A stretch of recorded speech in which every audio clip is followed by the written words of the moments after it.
नमस्ते स्टूडेंट्स, मैं केम दिव्या आप सभी का बहुत बहुत स्वागत करती हूँ हमारे यूट्यूब चैनल विद्यापीठ ग्रेजुएशन क्लासेस में, जिसमें हमारा आज का टॉपिक है बीए फर्स्ट ईयर का important question for the exam, और जिसमें हमारा सब्जेक्ट है मनोविज्ञान पेपर फर्स्ट, जिसका नाम है मनोवैज्ञानिक प्रक्रियाओं के मूल आधार। और आज का टॉपिक है संवेग और संवेग में होने वाले प्रमुख शारीरिक परिवर्तन। ठीक है, तो सबसे पहले तो संवेग क्या है ये जानेंगे।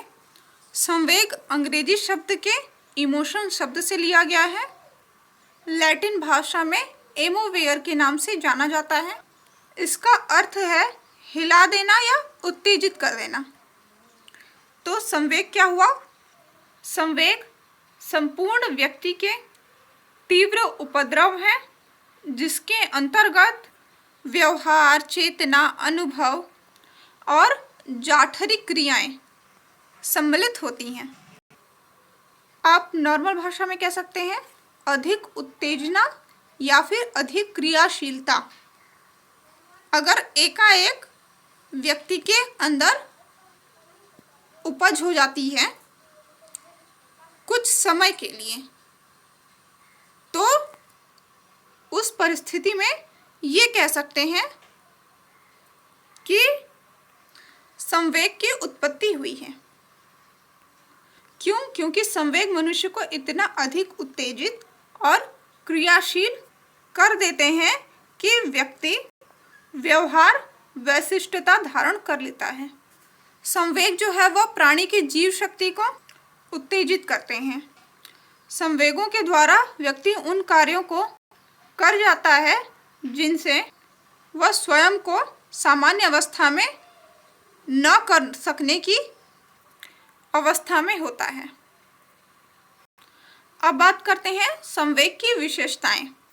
तो सबसे पहले तो संवेग में उग्रता होना आवश्यक है, क्योंकि यदि संवेगों में उग्रता नहीं है तो वे संवेग नहीं है। और इस दृष्टि से संवेग में कौन कौन सी विशेषता होती है उसकी चर्चा करेंगे। पहला है सार्वभौमिकता। सार्वभौमिकता मतलब हर एक प्राणी के अंदर संवेग पाया जाता है। कहते हैं ना इमोशनल फूल, तो हर व्यक्ति इमोशनल फूल होता है।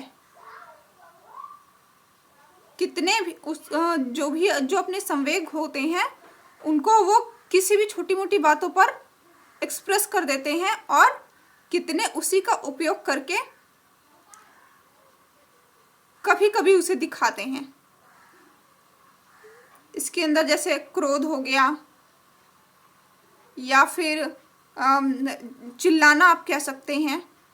मतलब जैसे कि अगर नेगेटिव में इसका अगर देखें हम, तो जैसे दो लोगों के बीच में बहुत ज़्यादा झगड़ा चल रहा है, दोनों के बीच में क्रोध की उत्पत्ति हुई है, बट कोई तीसरा पर्सन आकर के अचानक से डांट करके बोलता है। दोनों के अंदर में तीनों इंसानों के अंदर में संवेग है, परंतु किस प्रकार पॉजिटिव है और किस प्रकार नेगेटिव है। तो जैसे ही तीसरा बंदा अपने संवेग का इस्तेमाल करके उन दोनों के मध्य आता है, तो क्या होता है, दोनों व्यक्ति शांत हो जाते हैं। मतलब फिजूल की बातों पर लड़ाई कर रहे हैं, क्रोध की अभिव्यक्ति कर रहे हैं, बट ये क्या था, नेगेटिव पॉइंट में। और जो तीसरा बंदा ने काम करा है उसने भी क्रोध की अभिव्यक्ति ही करी है, बट वो पॉजिटिव में।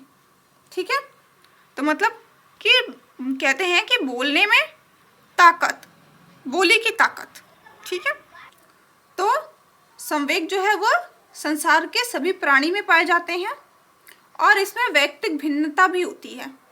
हर इंसान के अंदर ये संवेग जो है वो अलग अलग परसेंटेज के अकॉर्डिंग होता है। किसी में थोड़ा कम, किसी में थोड़ा ज़्यादा। जैसे कितने लोग रोंदुमल होते हैं, कितने लोग बिल्कुल रोते ही नहीं है, बट ऐसा तो है नहीं कि वो फीलिंगलेस है, वो इमोशनलेस है। ठीक है, स्पेशली नर और नारी में भिन्नता देखने को मिलती है। जैसे हर छोटी छोटी बात पर लड़कियां स्पेशली रो देती हैं, और लड़के नहीं रोते हैं, बट दोनों ही इमोशनफुल होते हैं। और इतना ही नहीं, इनका प्रभाव शिक्षा पर भी पड़ता है। अब हम बात करेंगे इसकी अगली विशेषता, वैयक्तिकता। तो प्रत्येक व्यक्ति के संवेग में वैयक्तिकता पाई जाती है।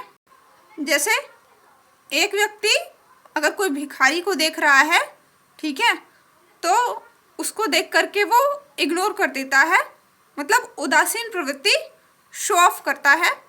और वहीं दूसरा व्यक्ति उसको भिक्षा दे करके आगे बढ़ता है, या उससे थोड़ी सी अच्छी बातें या फिर मार्मिक भावनाएं उस भिखारी के सामने प्रस्तुत करता है।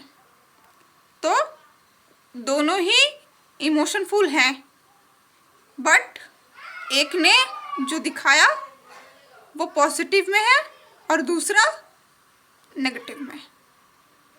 मतलब जो पहला वाला था वो नेगेटिव में और दूसरा वाला जिसने मार्मिकता दर्शाई है वो पॉजिटिव में।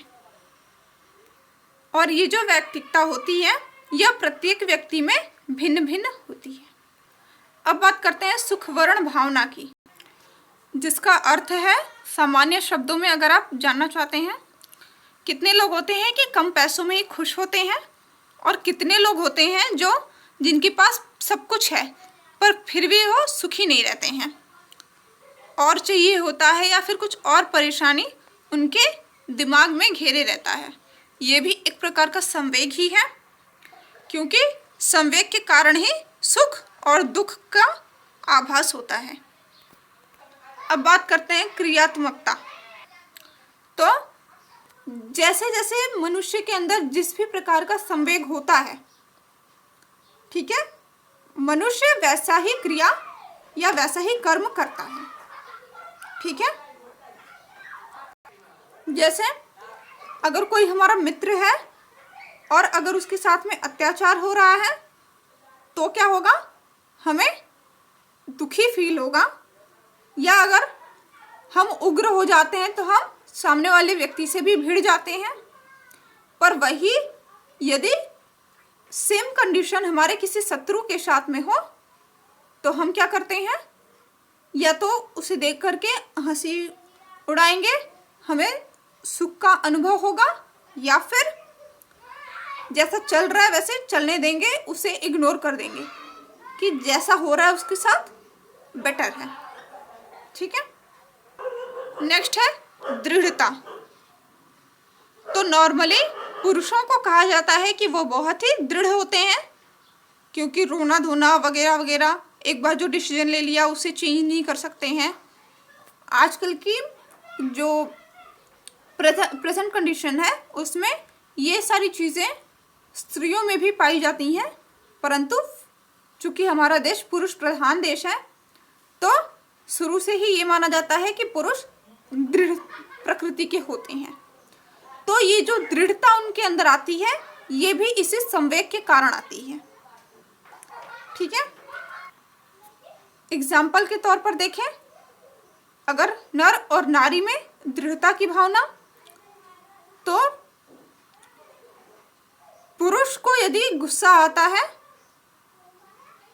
तो लंबे समय तक चलता है, और यदि स्त्री को गुस्सा आता है तो वह क्षणिक गुस्सा होता है, मतलब थोड़े देर के लिए वो गुस्सा रहेंगी, उसके बाद में वो ऑटोमेटिकली मान जाएंगी। बट करंट डेट में, ताकि सामने वाला व्यक्ति पुरुष वो मनाए, इसलिए वो जानबूझ करके भी गुस्सा रहती हैं। अब जिस प्रकार से ये दृढ़ता था उसी प्रकार से अस्थिरता भी संवेग के कारण ही होता है। अब जैसे एक मैच्योर पर्सन अगर कोई डिसीजन लेता है तो वह उस पर अडिग रहता है। आप प्राचीन समय में देख सकते हो कि अगर कोई प्रॉमिस कर दिया, कोई वादा कर दिया, ठीक है, तो उसको निभाया जाता है। बट बच्चों में अगर बच्चों की बात करें, बच्चों की तुलना अगर हम बड़ों से करें तो बच्चों में वो दृढ़ता नहीं पाई जाती है, अर्थात अस्थिरता होता है। आज वो 1 घंटे पहले बोलेंगे कि जाओ मैं तुमसे बात नहीं करूंगा, तो ऐसा नहीं होता है कि वो लाइफ टाइम तक बात नहीं करेंगे अपने मित्र से या जो भी उनके साथी होते हैं। थोड़ी देर के बाद ही वो बात करना, 1 दिन बाद, 2 दिन बाद, 10 दिन बाद, ठीक है, पर बात करना स्टार्ट कर देते हैं। तो यही होती है अस्थिरता, और यही वो अस्थिरता है जो मनुष्य में भी पाया जाता है, और इसी अस्थिरता के कारण मनुष्य का व्यवहार सामान्य रहता है।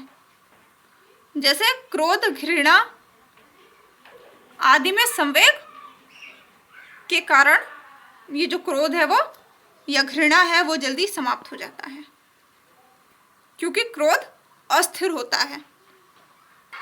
जैसे अगर कोई आपका दुश्मन ही है तो जब तक आपको प्रॉब्लम नहीं होगा, कुछ खटकेगा नहीं, तब तक आप उससे भिड़ने नहीं जाएंगे।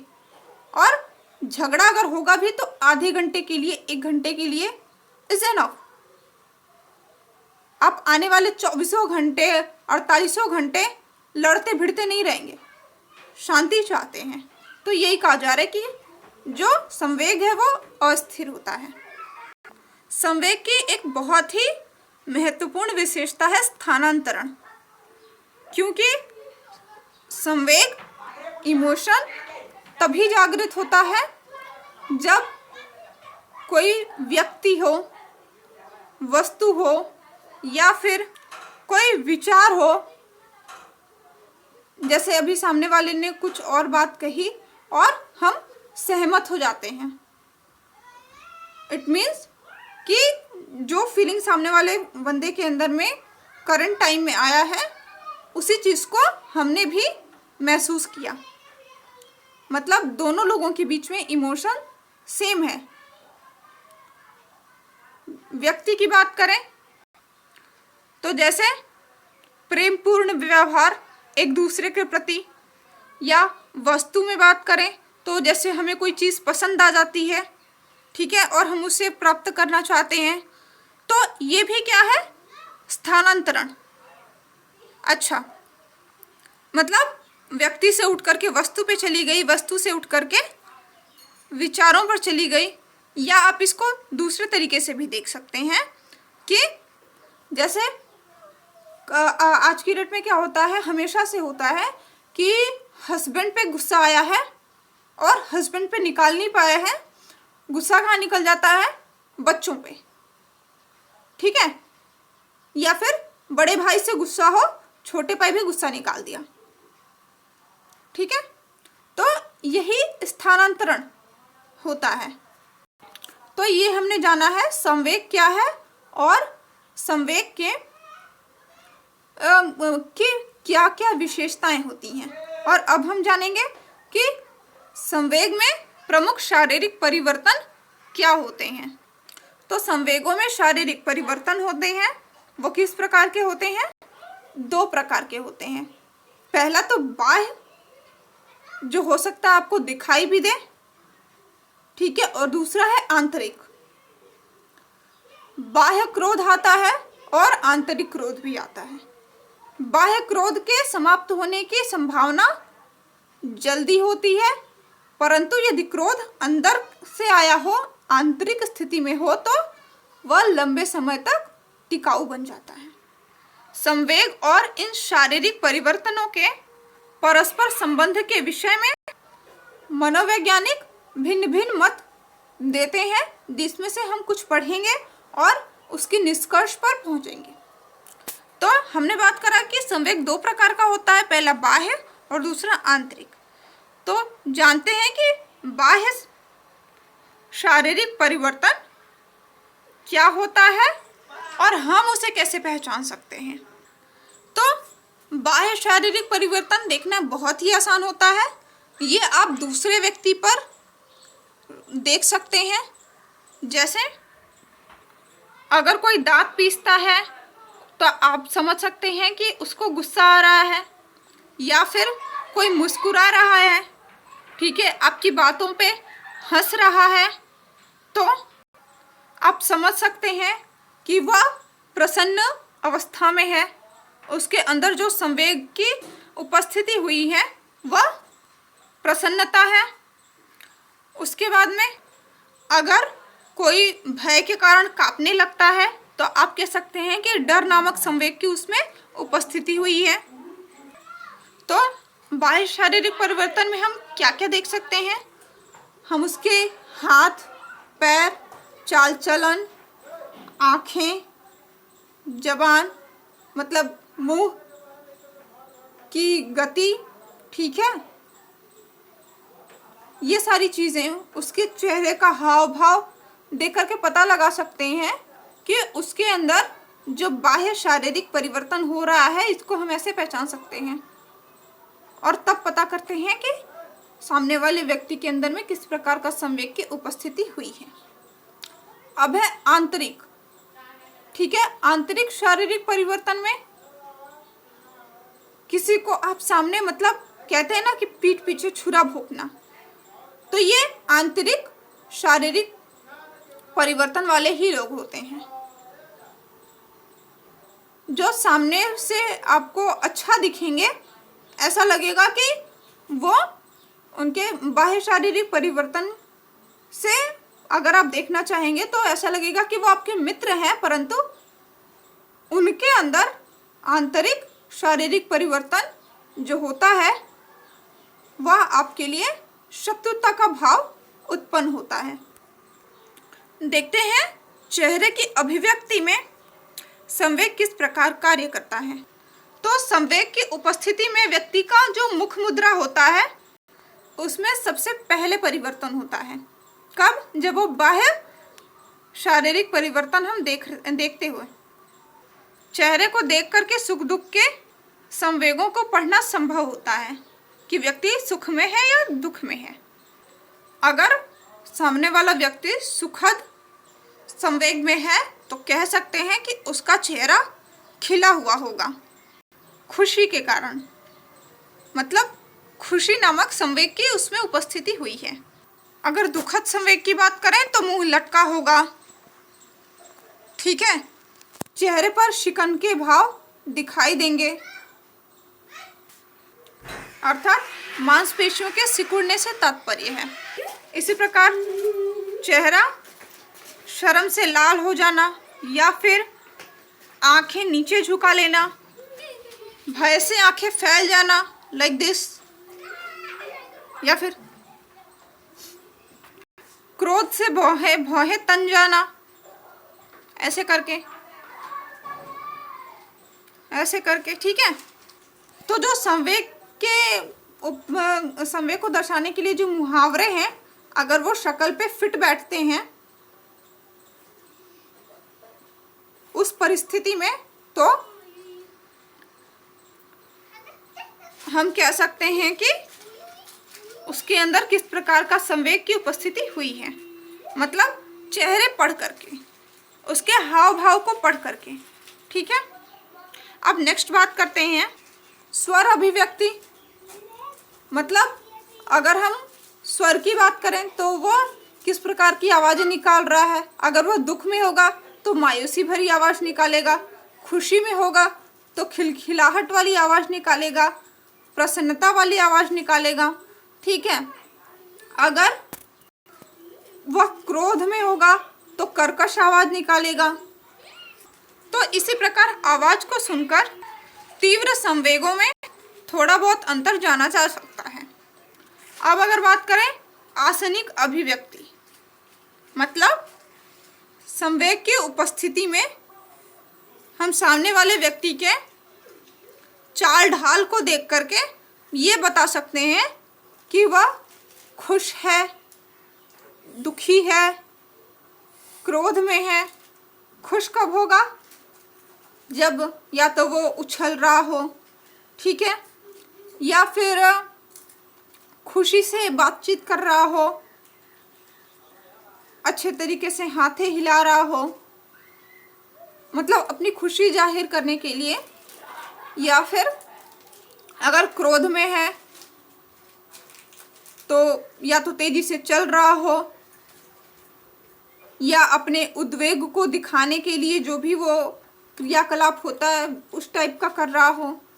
ठीक है, तो ये हो गई आसनिक अभिव्यक्ति।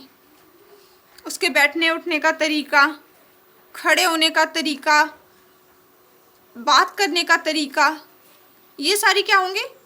आसनिक अभिव्यक्ति होंगी।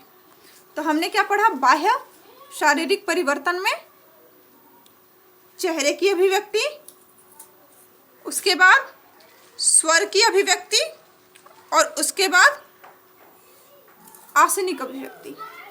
ठीक है, अब हम बात करेंगे आंतरिक शारीरिक परिवर्तन के बारे में कि आंतरिक शारीरिक परिवर्तन को हम कैसे पहचान सकते हैं जो कि संवेग के द्वारा होता है।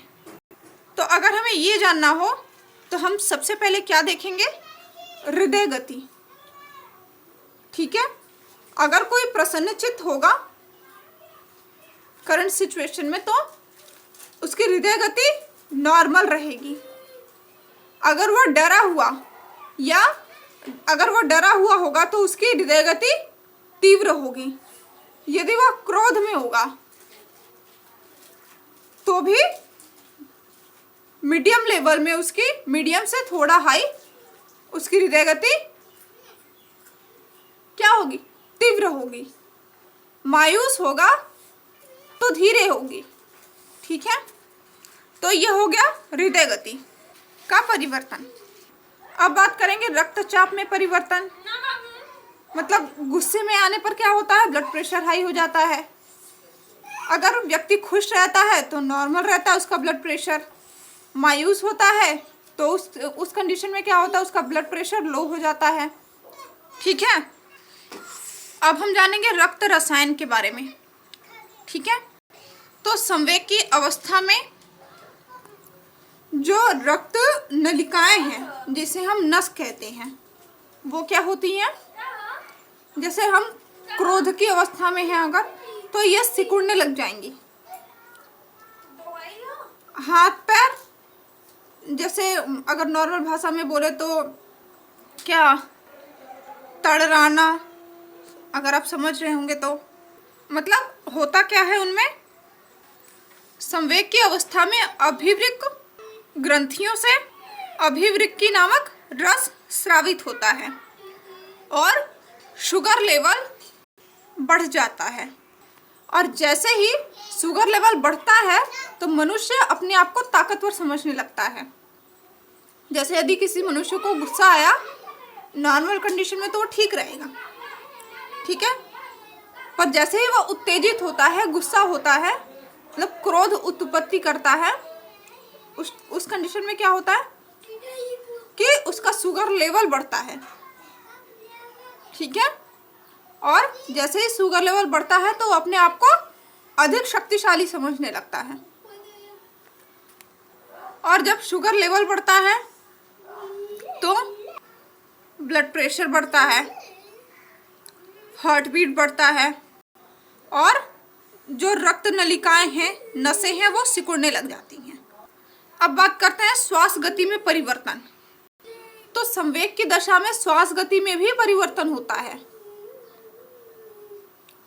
सेम जैसे हृदय गति में होता है तो उसमें हृदय की धड़कनें बढ़ती हैं और